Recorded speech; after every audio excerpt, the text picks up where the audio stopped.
పెళ్ళైనా పండగైనా వేడుక ఏదైనా పట్టు చీరల ప్రత్యేక వేదిక వారాహి సిల్క్స్.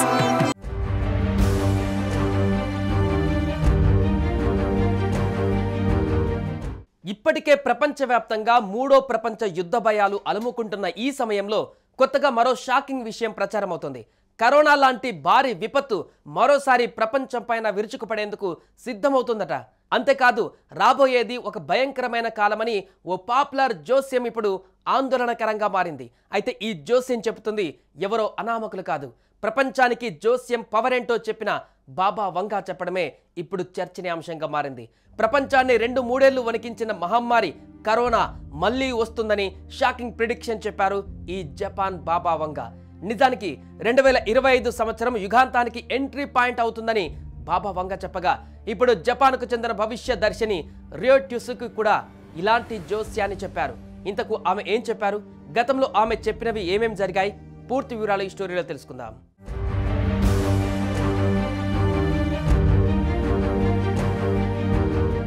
రాబోయే కాలమంతా వినాశనమేనా? యుగాంతానికి రోజులు దగ్గర పడుతున్నాయా? భూమి మనుగడకు ముప్పు రాబోతుందా? ఇప్పటి వరకు ఊహిస్తున్న డూమ్స్ డేకు రోజులు దగ్గర పడ్డాయా? 2025 సంవత్సరమే మనుషుల అంతానికి ట్రయల్ రనా? ప్రపంచమంతా నమ్ముతున్న వంగా బాబా చెబుతున్న మాటలలో ఆంతర్యమేంటి? రాబోయే విలయం గురించి ప్రపంచ ప్రఖ్యాత భవిష్యవాణి బాబా వంగా షాకింగ్ జోస్యం చెప్పగా, ఇప్పుడు జపాన్ బాబా వంగగా ప్రఖ్యాతి చెందిన రో టసుకి కూడా జోస్యం ఇలాంటి భయంకరమైన విషయాన్నే వెల్లడించినట్టుగా తెలుస్తోంది.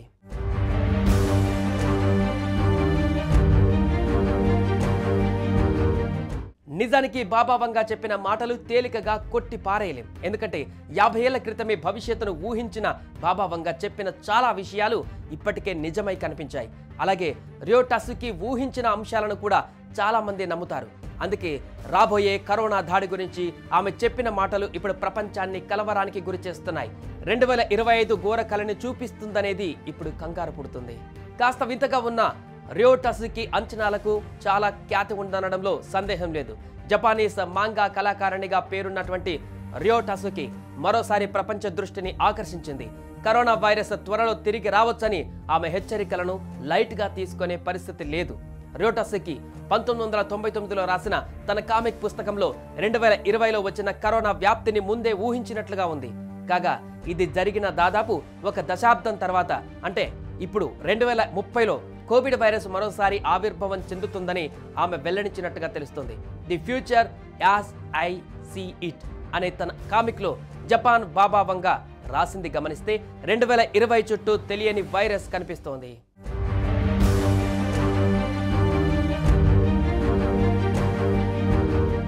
తర్వాత ఏప్రిల్లో అది దాని గరిష్ట స్థాయికి చేరుకుంటుంది అని రాశారు. అయితే ఆ ఏప్రిల్కు సంబంధించిన ఖచ్చితమైన సంవత్సరాన్ని ఆమె పేర్కొనకపోయినా ప్రారంభంలో చెప్పిన 2020 అంచనా కళ్ళ ముందే కనిపించింది. 2019 చివరిలో ప్రారంభమైన కోవిడ్ మహమ్మారి ప్రపంచాన్ని ఎలా వణికించిందో అందరికీ అర్థమైంది. అలాగే 2021లో దాని మరో విజృంభణ ఎంత ప్రాణాంతక పరిస్థితిని పరిచయం చేసిందో తెలిసిందే. అందుకే జపాన్ బాబా వంగా మాటల్లో ఏప్రిల్ నెల, దశాబ్దం తర్వాత అనే పదాలపైన ఇప్పుడు భయం నెలకొంది. నిజానికి 2030లో వైరస్ తిరిగి రావచ్చని రియల్ బాబా వంగా చెప్పారు.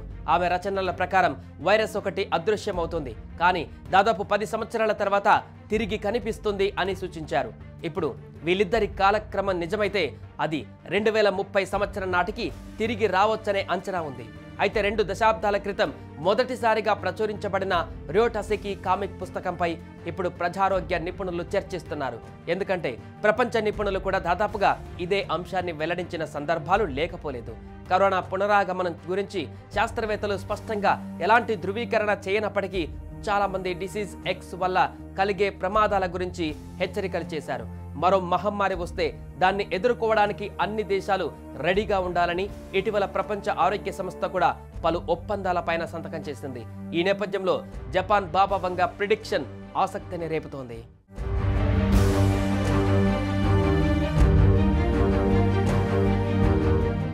రియో టసుకి అంచనాల ప్రకారం 15 సంవత్సరాల ప్రవచన చక్రం ఉంది. అంటే 2030లో మహమ్మారి తిరిగి రాకపోతే అది 2045లో కూడా కార్యరూపం దాల్చవచ్చు. అయితే దీన్ని ఎవరు నమ్మినా నమ్మకపోయినా ఆమె జూలై 2025లో సునామీతో సహా ఇతర భయంకరమైన పరిణామాలు చూడవలసి వస్తుందని అంచనా వేసింది. అయితే గతంలో ఆమె దర్శనాల ఖచ్చితత్వాన్ని నమ్మిన చాలా మంది దీన్నిప్పుడు నమ్ముతున్నారు. ఈ జపానీస్ ప్రభావంగా గతంలో ప్రిన్సెస్ డయానా మృతి, పాపులర్ సింగర్ ఫ్రెడ్డీ మెర్క్యూరీ మరణాలతో సహా అనేక అంచనాలను చేసింది. అవి నిజమయ్యాయి కూడా. అయితే ఇవన్నీ ఆమె తన కళలలో దర్శనాల ద్వారా చెప్పగలుగుతున్నట్లు ఆమె ప్రకటించారు. 70 సంవత్సరాల వయసున్న రియో టసోకి చాలా కాలం తర్వాత మళ్ళీ వార్తల్లోకి ఎక్కారు. ఆమె కలలుగా చెప్పుకుంటున్న అంశాలు ఇప్పుడు కలవరానికి కారణమవుతున్నాయి. 1995 కోబ్ భూకంపం నుండి 2011 గ్రేట్ ఈస్ట్ జపాన్ భూకంపం, సునామీ వంటి ప్రధాన సంఘటనలను అంచనా వేసిన తర్వాత మాంగా మళ్ళీ వెలుగులోకి వచ్చింది.